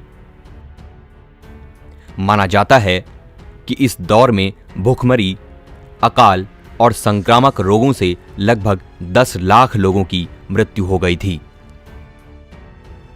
बंगाल, जो अब लगभग 7 करोड़ 80 लाख आबादी वाला ब्रिटिश इंडिया का सबसे बड़ा एवं महत्वपूर्ण प्रोविंस बन चुका था, इसी दौरान तेजी से साक्षर हो रहे बंगाल के नेताओं के द्वारा बंगाल में इंडियन नेशनल मूवमेंट की मजबूत नींव डाली जा रही थी। अंग्रेजों की आंख में खटकती बंगाल की बढ़ती हुई राजनीतिक गतिविधियों को कमजोर करने के उद्देश्य से viceroy of India Lord Curzon की नीतियों द्वारा बंगाल का विभाजन सन 1905 में किया गया। यह विभाजन अंग्रेजों की डिवाइड एंड रूल पॉलिसी का ही एक रूप था। इस बात की पुष्टि कर्जन के ही एक कथन द्वारा हुई है, जो है कि Congress is tottering to its fall and one of my greatest ambitions while in India is to assist in its peaceful demise. Indian national movement के दौरान इंडियन यूनिवर्सिटीज और कॉलेज अंग्रेजी सरकार की नीतियों के खिलाफ आवाज उठाने का एक माध्यम बन चुके थे और इसी वजह से कर्जन ने इंडियन यूनिवर्सिटीज एक्ट 1904 पारित कर यूनिवर्सिटीज और कॉलेजों पर नियंत्रण करना शुरू कर दिया। यह एक्ट कर्जन द्वारा ही थॉमस रेले की अध्यक्षता में गठित किए गए यूनिवर्सिटीज कमीशन 1902 के सुझावों द्वारा लागू किया गया था। स्ट्रॉन्ग सेंट्रलाइजेशन और मजबूत नौकरशाही में विश्वास करने वाले वायसराय कर्जन ने सन 1899 में कलकत्ता कॉरपोरेशन एक्ट पारित किया, जिसके तहत निर्वाचन के माध्यम से आने वाले विधायकों की संख्या को कम कर दिया गया और साथ ही साथ भारतीयों को स्वशासन से वंचित करने की दिशा में भी कदम उठाए गए। अकाल से निपटने के उद्देश्य से कर्जन द्वारा मैकडोनेल की अध्यक्षता में एक फैमाइन कमीशन का भी गठन किया गया। सन 1901 में ही कर्जन की सरकार द्वारा नॉर्थ वेस्ट फ्रंटियर प्रोविंस का गठन किया गया। सन 1902 में पुलिस एडमिनिस्ट्रेशन को परखने के उद्देश्य से कर्जन ने सर एंड्रयू फ्रेजर की अध्यक्षता में एक पुलिस कमीशन का गठन किया। प्राचीन धरोहर के प्रति लगाव रखने के चलते कर्जन ने एंशिएंट मॉन्यूमेंट्स प्रिजर्वेशन एक्ट 1904 पारित किया। ब्रिटिश सरकार के गलत कारनामों का खुलासा को रोकने के लिए कर्जन द्वारा सन 1904 में ऑफिशियल सीक्रेट्स एक्ट में अमेंडमेंट कर उसे और कठोर बना दिया गया। अंग्रेजी शासन के तहत department of commerce and industry स्थापित करने का श्रेय भी लॉर्ड कर्जन को जाता है। कृषि सुधार के क्षेत्र में कर्जन द्वारा बिहार के पूसा में एग्रीकल्चरल रिसर्च इंस्टीट्यूट की स्थापना की गई। वायसराय कर्जन के समय शुरू हुआ अंग्रेजों का तिब्बत अभियान, जो Younghusband's mission to Tibet के नाम से भी प्रसिद्ध है, सन 1903 से 1904 तक चला, जिसका उद्देश्य तिब्बत पर बढ़ रहे रूस के प्रभाव को कम करना तथा सीमा विवाद को सुलझाना था। ब्रिटिश सेना के कमांडर इन चीफ किचेनर के साथ सैन्य मामलों में विवाद और असहमति के कारण कर्जन ने 1905 में वायसराय ऑफ इंडिया के पद से इस्तीफा दे दिया और इंग्लैंड वापस लौट गया। मॉडरेट लीडर गोपाल कृष्ण गोखले ने कर्जन को औरंगजेब ऑफ मॉडर्न इंडिया कहा था।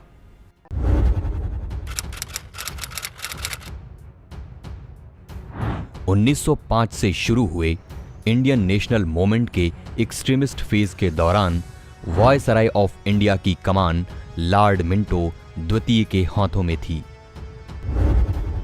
उसने स्वदेशी आंदोलन को दबाने का हर संभव प्रयास किया। उसके कार्यकाल के दौरान ही सूरत स्प्लिट 1907 की घटना घटित हुई, जिसकी अध्यक्षता मॉडरेट लीडर रास बिहारी घोष ने की थी, जिसके चलते कांग्रेस के सूरत एनुअल सेशन में एक्सट्रीमिस्ट लीडर्स को कांग्रेस से बाहर कर दिया गया था। वहीं दूसरी ओर सन 1906 में कुछ मुस्लिम जमींदार और नवाबों द्वारा ढाका में आगा खान की अगुवाई में ऑल इंडिया मुस्लिम लीग की स्थापना हुई। मिंटो द्वितीय के कार्यकाल के दौरान होने वाली प्रमुख घटनाओं में शामिल इंडियन काउंसिल एक्ट 1909 यानी मॉर्ले मिंटो रिफॉर्म्स एक्ट पारित हुआ, जिसने भारत में सांप्रदायिक निर्वाचन प्रणाली की शुरुआत की। इसके अलावा इस अधिनियम द्वारा पहली बार वायसराय की एग्जीक्यूटिव काउंसिल से भारतीयों को सम्मिलित करने की शुरुआत हुई तथा सत्येंद्र प्रसाद सिन्हा एक लॉ मेंबर के रूप में एग्जीक्यूटिव काउंसिल से जुड़ने वाले पहले भारतीय बने। अंग्रेजों द्वारा स्वदेशी मूवमेंट का क्रूरता से किए गए दमन के बाद हर तरफ पॉलिटिकल वैक्यूम क्रिएट हो जाने के कारण मूवमेंट लीडरलेस हो चुका था, जिसने क्रांतिकारी गतिविधियों को जन्म दिया। इन्हीं गतिविधियों के तहत सन 1906 में बैरिंद्र घोष तथा भूपेंद्र नाथ दत्ता द्वारा युगांतर समिति तथा 1909 में प्रमोद मित्र द्वारा अनुशीलन समिति आदि का गठन हुआ। सन 1911 में हार्डिंज द्वितीय के कार्यकाल के दौरान दिल्ली दरबार आयोजित किया गया, जिसमें किंग जॉर्ज फिफ्थ का कोरोनेशन हुआ, जिसके पश्चात कई महत्वपूर्ण कदम उठाए गए, जैसे कि सन 1911 में ही बंगाल के विभाजन को खारिज कर दिया गया। भारतीय आंदोलनकारियों तथा नेताओं के प्रभाव को कम करने के लिए भारत की राजधानी कलकत्ता से सन 1911 में दिल्ली स्थानांतरित कर दी गई। इसके अलावा सन 1913 में गदर मूवमेंट की शुरुआत हुई, जिसमें लाला हरदयाल की अहम भूमिका रही। विश्व की अभूतपूर्व घटनाओं में शामिल प्रथम विश्व युद्ध सन 1914 में हुआ, जिसके प्रभाव के कारण ही सन 1914 में ही कोमागाटा मारू घटना भी घटित हुई। हार्डिंज द्वितीय के कार्यकाल के दौरान सन 1915 में मदन मोहन मालवीय द्वारा हिंदू महासभा का गठन किया गया। सन 1916 में बनारस हिंदू यूनिवर्सिटी की स्थापना की गई, जिसकी ओपनिंग में गांधी जी ने आम जनता की अनुपस्थिति के चलते एलीट नेशनलिज्म को क्रिटिसाइज करने वाली एक स्पीच भी दी थी।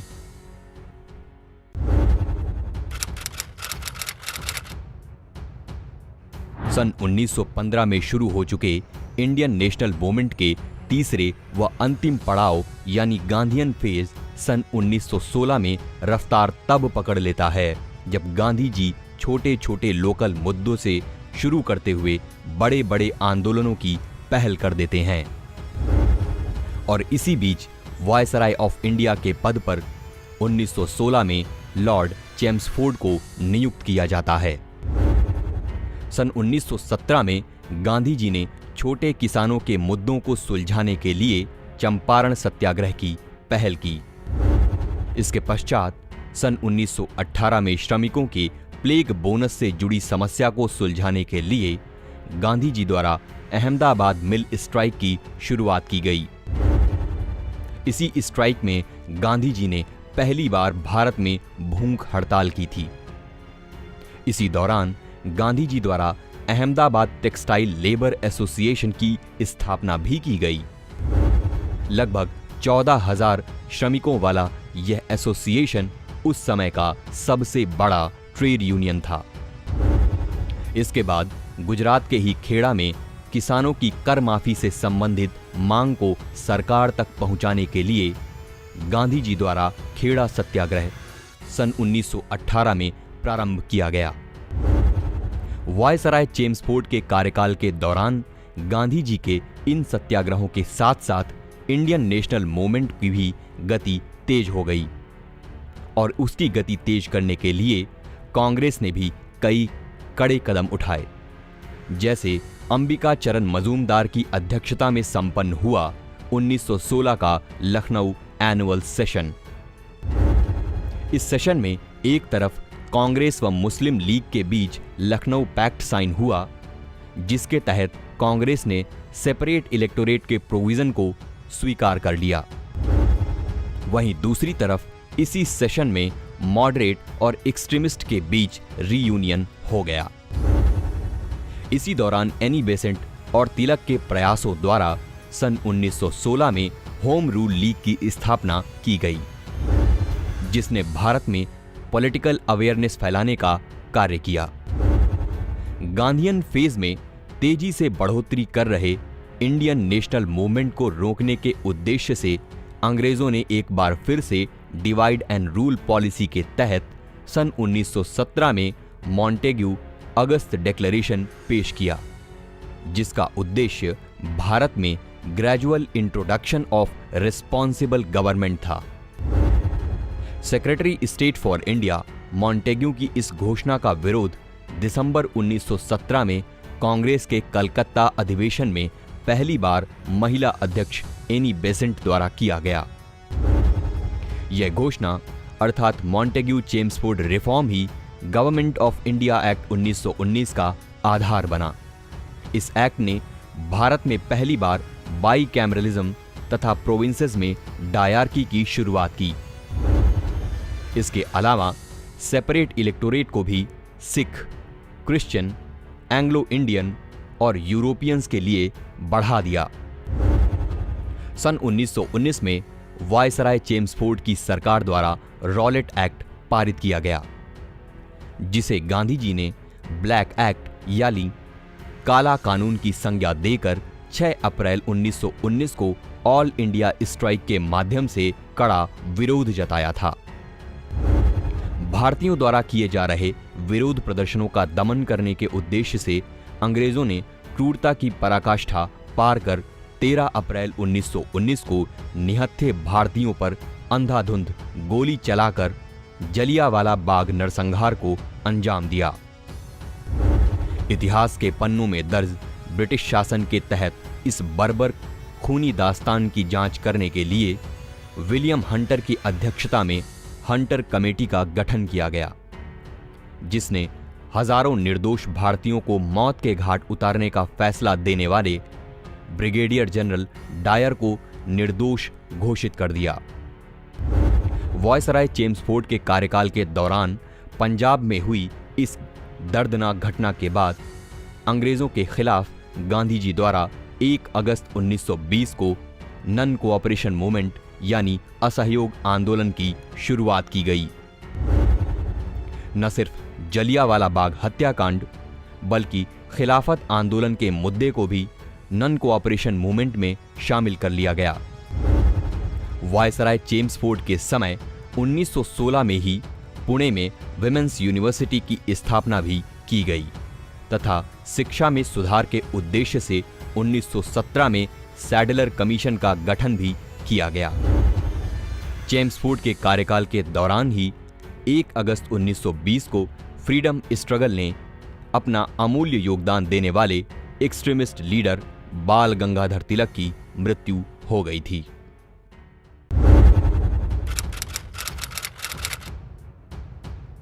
अपनी कठोर प्रतिक्रियाओं के लिए जाना जाने वाला लॉर्ड विलिंगडन सन 1931 में भारत के नए वायसराय ऑफ इंडिया के पद पर नियुक्त होकर भारत आया। विलिंगडन के समय ही सितंबर 1931 से लेकर दिसंबर 1931 तक लंदन में चली सेकेंड राउंड टेबल कॉन्फ्रेंस में कांग्रेस और संपूर्ण भारत का प्रतिनिधित्व करते हुए गांधी जी ने इस सम्मेलन में हिस्सा लिया था। लेकिन इस कॉन्फ्रेंस में मुस्लिम लीग, भारतीय रियासतों तथा डॉक्टर भीमराव अंबेडकर ने गांधी जी का साथ देने से यह कहकर मना कर दिया कि कांग्रेस उनके पक्षों का प्रतिनिधित्व नहीं करती है और इस प्रकार गांधी जी को खाली हाथ वापस लौटना पड़ा। जिसके बाद उन्होंने सविनय अवज्ञा आंदोलन को दोबारा से शुरू करने का निर्णय लिया। लेकिन तुरंत ही वायसराय वेलिंगटन ने गांधी जी को गिरफ्तार कर पुणे के यरवदा जेल में बंदी बना लिया।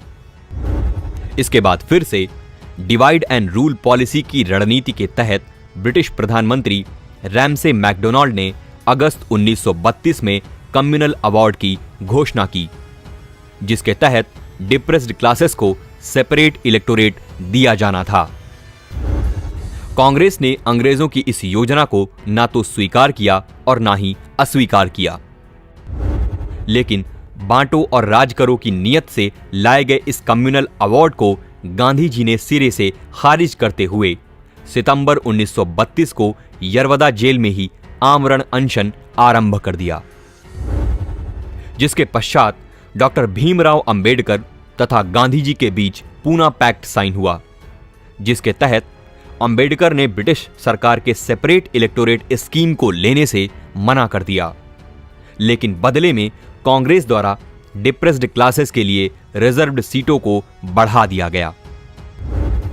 सितंबर 1932 से लेकर दिसंबर 1932 तक लंदन में चली थर्ड राउंड टेबल कॉन्फ्रेंस में लगभग सभी पक्ष मौजूद थे, सिवाय कांग्रेस के, जिसे अंग्रेजी सरकार द्वारा आमंत्रण नहीं दिया गया था। साइमन कमीशन द्वारा सभी राउंड टेबल कॉन्फ्रेंसेस के आधार पर ब्रिटिश पार्लियामेंट द्वारा सबसे महत्वपूर्ण रहा government of India act 1935 viceroy Wellington के समय ही पारित किया गया, जिसके अंतर्गत प्रोविंसेस में डायरकी समाप्त कर सेंटर में लागू कर दी गई। ब्रिटिश प्रोविंसेस और प्रिंसली स्टेट्स के संयोजन से एक ऑल इंडिया फेडरेशन बनाने का सुझाव प्रस्तुत किया गया, लेकिन प्रिंसली स्टेट्स की अस्वीकृति के कारण यह फेडरेशन कभी भी बन नहीं पाया। प्रोविंस में इलेक्शन के माध्यम से प्रोविंशियल ऑटोनॉमी प्रदान करने का सुझाव भी दिया गया, जिसके फलस्वरूप 1937 में चुनाव हुए। बाईकैमरलिज्म को 6 प्रोविंसेस में यानी बंगाल, बॉम्बे, मद्रास, बिहार, असम और यूनाइटेड प्रोविंसेस में लागू किया गया। 1935 के इस एक्ट ने केंद्र व उसकी इकाइयों के बीच 3 list, federal list, provincial list और कंकरेंट लिस्ट के माध्यम से शक्ति का विभाजन किया और साथ ही साथ रेजिडुअरी पावर्स को वायसराय के हाथों में सौंप दिया। इसके अलावा वुमेन, डिप्रेस्ड क्लासेस और लेबर्स को भी सेपरेट इलेक्टोरेट प्रदान करने का सुझाव प्रस्तुत किया गया। इसी एक्ट के माध्यम से एक फेडरल कोर्ट बनाने का प्रस्ताव भी रखा गया, जिसे आगे जाकर 1937 में स्थापित कर दिया गया।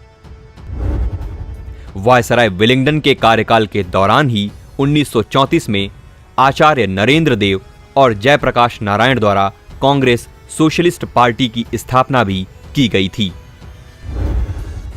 इसके अलावा सन 1936 में ऑल इंडिया किसान सभा की भी स्थापना इन्हीं के कार्यकाल में की गई थी।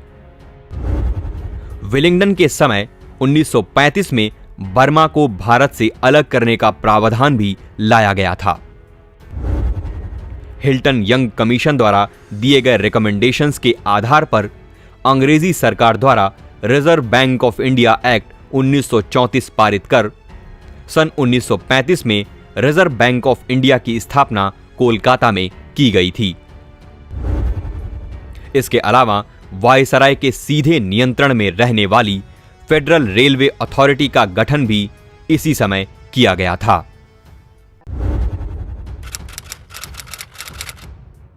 आप सभी लोगों को मैं यह मंत्र दे रहा हूं, अपनी हर सांस से उच्चारित करें, करो या मरो, या तो हम भारत को आजाद करेंगे या इस प्रयास में अपनी जान न्यौछावर कर देंगे। गांधी जी ने अपने इस भाषण के द्वारा करो या मरो का नारा देकर मुंबई के ग्वालिया टैंक मैदान से 8 अगस्त 1942 को भारत छोड़ो आंदोलन का आह्वान करते हुए देशवासियों को संबोधित किया। वायसराय लॉर्ड लिनलिथगो के समय हुई स्वतंत्रता प्राप्ति की इस आखिरी पुकार को अगस्त रिवॉल्यूशन यानी कि अगस्त क्रांति के नाम से जाना जाता है, जिसका मुख्य कारण था 1939 में शुरू हुए द्वितीय विश्व युद्ध के चलते आवश्यक सामग्रियों तथा खाद्य सामग्रियों की मूल्यों में बढ़ोतरी। लिनलिथगो के द्वारा लाया गया अगस्त ऑफर, जिसे कांग्रेस ने अगस्त 1940 की वर्धा मीटिंग में अस्वीकार कर दिया था। मार्च 1942 में आए क्रिप्स मिशन का विफल हो जाना, जिसे गांधी जी ने post dated cheque of a falling bank कह के पुकारा था। अगस्त ऑफर में अंग्रेजों की तरफ से भारतीयों के लिए कोई भी सम्मानजनक समाधान न लाने की प्रतिक्रिया में गांधी जी ने सन 1940 में इंडिविजुअल सत्याग्रह यानी व्यक्तिगत सत्याग्रह की पहल की, जिसके अंतर्गत विनोबा भावे पहले तथा जवाहरलाल नेहरू दूसरे व्यक्तिगत सत्याग्रही बने और साथ ही साथ सत्याग्रहियों द्वारा दिल्ली चलो आंदोलन भी शुरू किया गया। क्विट इंडिया मूवमेंट यानी भारत छोड़ो आंदोलन के विरुद्ध प्रतिक्रिया के रूप में ब्रिटिश शासन द्वारा कांग्रेस को एक अवैध संस्था घोषित कर दिया गया तथा सभी आंदोलनकारियों को गिरफ्तार कर लिया गया। अंग्रेजों की सख्त प्रतिक्रिया को देखते हुए आंदोलनकारियों ने कई अंडरग्राउंड एक्टिविटीज जैसे कि रेडियो ऑपरेशंस आरंभ किए, जिसमें अरुणा आसफ अली, सुचेता कृपलानी, जयप्रकाश नारायण जैसे अनेक एक्सट्रीमिस्ट लीडर्स की अहम भूमिका रही और साथ ही साथ जातीय सरकार, प्रति सरकार और विद्युत वाहिनी जैसी अनेक पैरेलल गवर्नमेंट्स की भी शुरुआत की गई। वायसराय लिनलिथगो के समय 1936 से 37 के बीच पहले जनरल प्रोविंशियल इलेक्शंस हुए, जिसमें कांग्रेस 11 में से 8 प्रांतों में अपनी सरकार बनाने में सफल रही। कांग्रेस के अलावा इसी चुनाव में सिकंदर हयात खान के नेतृत्व में अंग्रेजी हुकूमत की वफादार रही यूनियनिस्ट पार्टी ने पंजाब में जीत हासिल की। वहीं दूसरी तरफ फजल उल हक के नेतृत्व में कृषक प्रजा पार्टी ने भी बंगाल में जीत हासिल की। इस चुनाव में मुस्लिम लीग को एक बड़ी हार का सामना करना पड़ा, जिसके कारण जिन्ना के नेतृत्व में मुस्लिम लीग ने उग्रवाद की ओर कदम बढ़ा दिया, जिसके फलस्वरूप मुस्लिम लीग के लाहौर अधिवेशन 1940 में फजल उल हक द्वारा दिखाए गए 2 नेशन थियरी को मुस्लिम लीग द्वारा स्वीकार कर मुस्लिमों के लिए एक अलग राज्य की मांग कर दी। लगभग 2 साल प्रांतीय सरकार चलाने के बाद सन 1939 में कांग्रेस ने चुनाव में जीती गई सभी प्रांतीय सीटों से अपना त्यागपत्र दे दिया, जिसका कारण था द्वितीय विश्व युद्ध में भारतीयों के समर्थन के बदले अंग्रेजों द्वारा कोई सम्मानजनक प्रस्ताव न पारित करना। कांग्रेस द्वारा दिए गए इस रेजिग्नेशन को गांधी जी ने a better pill to cure कह के पुकारा तथा डॉक्टर अंबेडकर और मुस्लिम लीग ने कांग्रेस के रेजिग्नेशन के दिन को मुक्ति दिवस के रूप में मनाया। लॉर्ड लिनलिथगो के कार्यकाल के दौरान 1938 में हुए कांग्रेस के 51वें हरिपुरा अधिवेशन में सुभाष चंद्र बोस को कांग्रेस का प्रेसिडेंट चुना गया। कांग्रेस के इस हरिपुरा अधिवेशन में जवाहरलाल नेहरू की अध्यक्षता में नेशनल प्लानिंग कमेटी का गठन किया गया, जो कि जमींदारी एबॉलिशन के पक्ष में थे। सन 1939 में कांग्रेस के त्रिपुरी अधिवेशन में सुभाष चंद्र बोस को एक बार फिर से प्रेसिडेंट के पद पर जीत हासिल हुई, जिसमें उन्होंने गांधी जी का समर्थन प्राप्त करने वाले पट्टाभी सीतारमैया को पराजित किया था। गांधी जी ने पट्टाभी सीतारमैया की हार को अपनी हार घोषित कर दिया। अंततः कांग्रेस के इस प्रसिद्ध त्रिपुरी संकट के कारण सुभाष चंद्र बोस ने कांग्रेस से इस्तीफा दे दिया तथा सन 1939 में फॉरवर्ड ब्लॉक की स्थापना कर दी। इसके अलावा सुभाष चंद्र बोस ने 1941 में भारत से पलायन कर दिया और 1943 में इंडियन नेशनल आर्मी यानी कि आजाद हिंद फौज की बागडोर संभाली। वायसराय लिनलिथगो के समय ही मुस्लिम लीग ने अपने कराची अधिवेशन 1944 में डिवाइड एंड क्विट का नारा दिया। सन 1937 में गांधी जी ने अपने जर्नल दी हरिजन में फंडामेंटल एजुकेशन पर वर्धा स्कीम प्रस्तुत की, जिसे बाद में जाकिर हुसैन कमेटी ने एक ड्राफ्ट प्लान के रूप में प्रस्तुत किया। लेकिन द्वितीय विश्व युद्ध और कांग्रेस के इस्तीफे के चलते यह योजना कभी भी सफल नहीं हो पाई। इसी दौरान 1937 में आरबीआई को कोलकाता से परमानेंटली मुंबई स्थानांतरित कर दिया गया, जो आज भी वहीं पर स्थित है।